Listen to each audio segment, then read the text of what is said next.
Okay, today we are on page 270 and we're looking at lesson 11-3, angle pairs.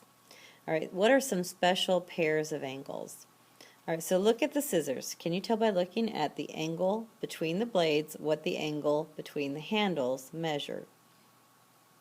So they have these little lines here. They're saying, here's my angles here.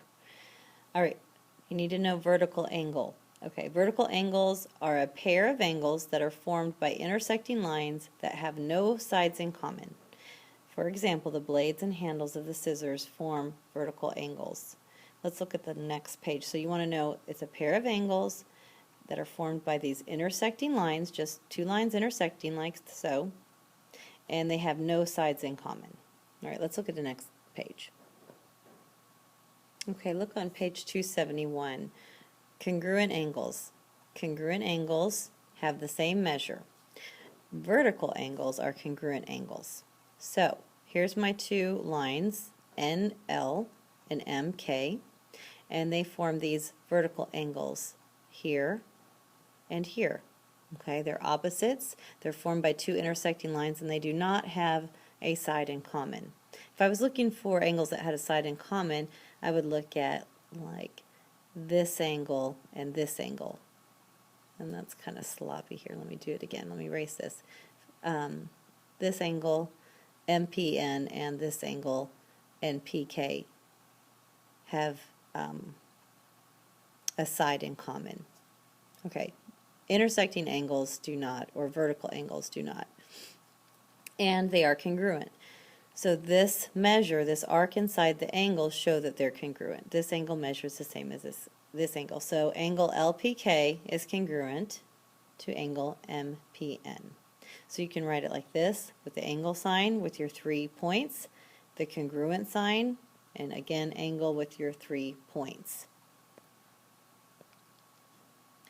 Alright, so back to the scissors. They're trying to show you that the angle between the blades, okay, here are my blades, angle, and the angle between the handles are congruent. Here's my handles, right? These two angles are congruent.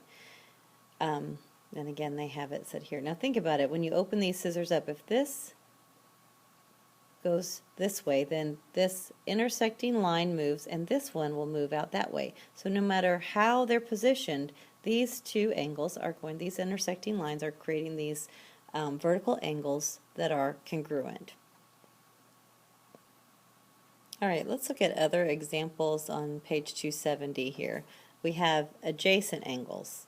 Alright, these are a pair of angles with a common vertex and a common side, but no common interior points. For example, angle EFG, here we go, EFG, and angle G, here we go again, FH, are adjacent angles because they have a common vertex, F, and then they have this common side, FG, right, FG, all right?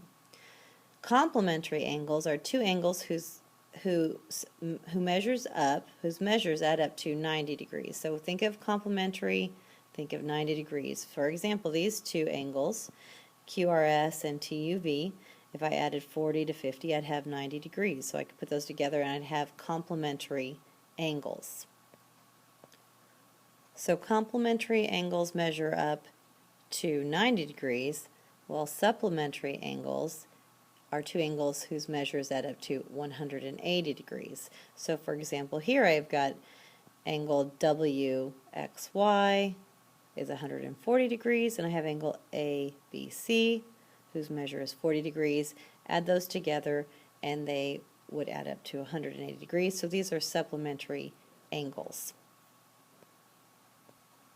Alright, so I'd like you to go ahead and do the guided practice 1 through 6. 1 through 5, you're going to find the values of a variable. So on number 1, you're going to find x, 2, y, and 3, the measure of z. So you're going to find the measurement of these angles.